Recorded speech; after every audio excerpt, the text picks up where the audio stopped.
when you say, order!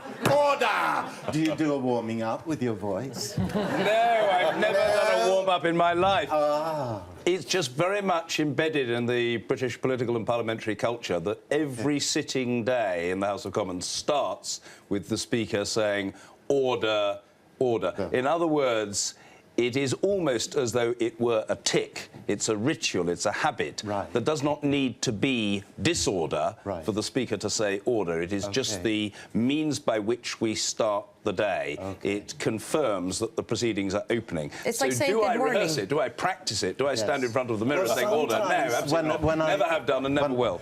You landed at Schiphol this evening. People were yelling order at you and asking you to take selfies. Yes. This must be a new experience. It is a new experience. I mean, I think that there are two factors involved here.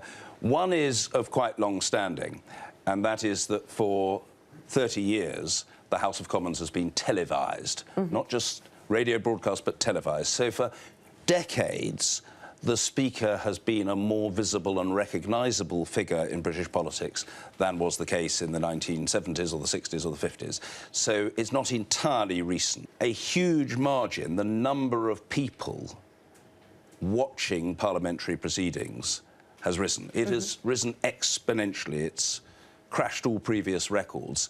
And there is a great interest, not just in the United Kingdom, but across Europe, because if ordinarily we're talking about British transport policy or British environment policy or British health service policy, it's of limited interest to citizens across Europe. Not necessarily no interest, but of limited interest. But when we're debating something that is relevant not just to us, but to the European continent and to the relations between our countries, of course, there is a much wider interest evoked. Describe this. Yeah, I'm struck by it, but I don't sort of sit around thinking, oh, I'm well known.